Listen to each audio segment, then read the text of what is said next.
The Jimmy Olsen Radio Network. Spinal adjustments provided by Dr. Chad Rolfson. The Spinal Tuning Chiropractic Center is a Des Moines area low flat fee per month unlimited chiropractic care practice. When life happens, just adjust. Schedule today at spinaltuning.com. Welcome to StoryTime, the Cunning Little Tailor. There was once upon a time a princess who was extremely proud. If a wooer came, she gave him some riddle to guess. And if he could not find it out, he was sent contemptuously away. She let it be made known also that whosoever should solve her riddle will marry her. Let him be who he might. At length, therefore, 3 tailors fell in with each other, the 2 eldest of whom thought that they had done so many dexterous bits of work successfully that they could not fail to succeed in this also. While the third was a little useless landloper who did not even know his trade, but thought he might have some luck in this venture, for where else was it to come from? Then the 2 others said to him, "Just stay home. Thou canst not do much with thy little bit of understanding." The little tailor, however, did not let himself be discouraged, and said he had set his head to work about for once, and he would manage through well enough, and he went forth as if the whole world were his. They all 3 announced themselves to the princess, and she said was propound her riddle to them,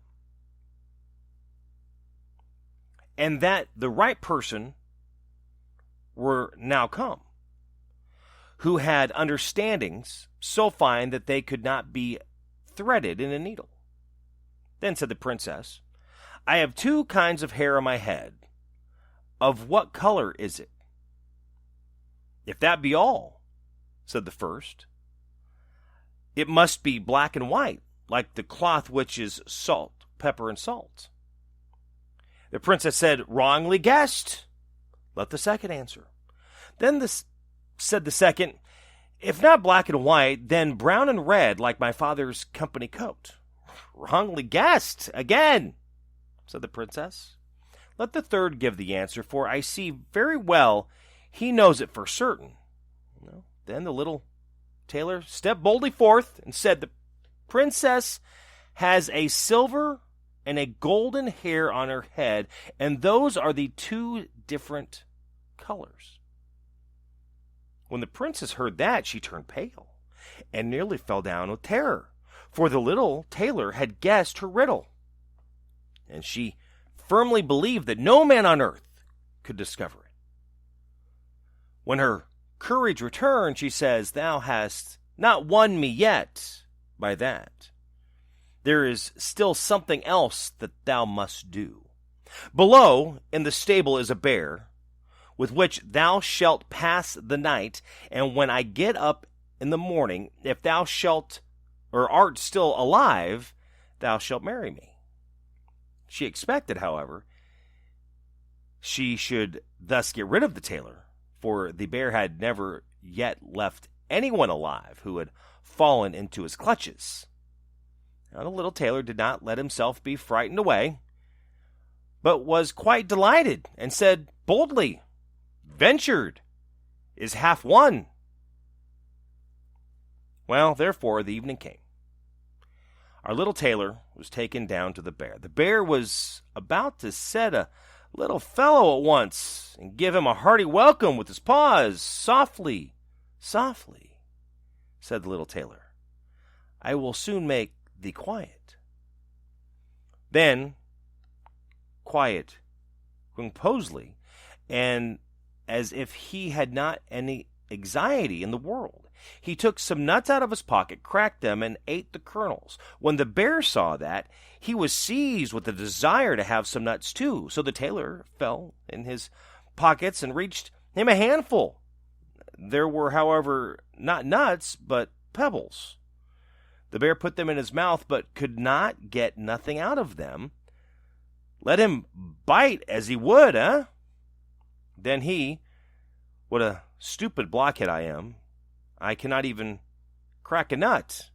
And then he said to the tailor, here, crack me the nuts. Well, there, see what a stupid fellow thou art, said the little tailor, to have such a great mouth and not able to crack a small nut. Then he took the pebble and nimbly put a nut in his mouth in place of it, and crack, it was in two. I must try this thing again, said the bear. When I watch you, I think I ought to be able to do it too. So the tailor once more gave him a pebble, and the bear tried and tried to bite into it with all the strength of his body, but no one will imagine that he accomplished it. When that was over, the tailor took out a violin from beneath his coat and played a piece of it himself. When the bear heard the music, he could not help beginning to dance. And when he had danced a while, that thing pleased him so well that he had said to the little tailor, hark, you, is the fiddle heavy? Light enough for a child. Look, with the left hand I lay my fingers on it, and with the right I stroke it with the bow, and then it goes merrily hop sa sa vivalaria.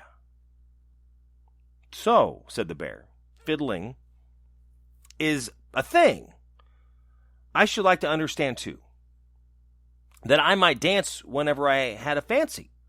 What dost thou think of that? Wilt thou give me lessons?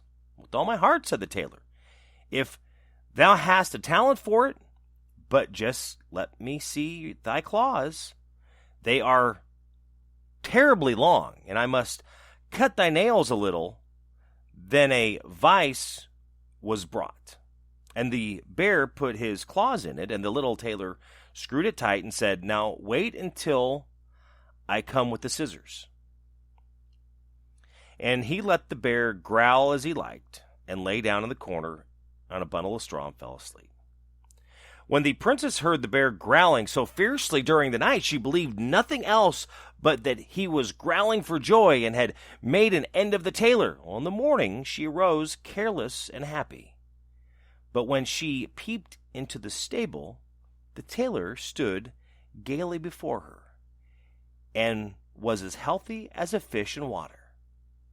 Now she could not say another word against the wedding, because she had given a promise before everyone, and the king ordered a carriage to be brought in, which she was to drive to church with the tailor, and there she was to be married.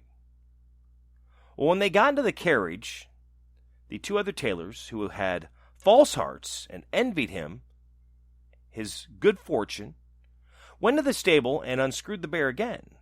The bear, with great fury, ran after the carriage. Well, the princess heard him snorting and growling. She was terrified, and she cried, the bear is behind us, and what's to get thee? The tailor was quick and stood on his head, stuck his legs out the window, and cried, dost thou see the vice? If thou dost not be off, thou shalt be put into it again. When the bear saw that, he turned round and ran away. The tailor drove quickly to church, and the princess was married to him at once, and he lived with her as happy as a woodlark. Whosoever does not believe this must pay a thaler. The Cunning Little Tailor. Thank you for listening to Storytime. If you enjoyed this story, share it with others. You can do that on social media. You can follow me on social media, both Facebook and Twitter at My Buddy Jimmy, and on YouTube at My Buddy Jimmy 101. The Jimmy Olsen Radio Network.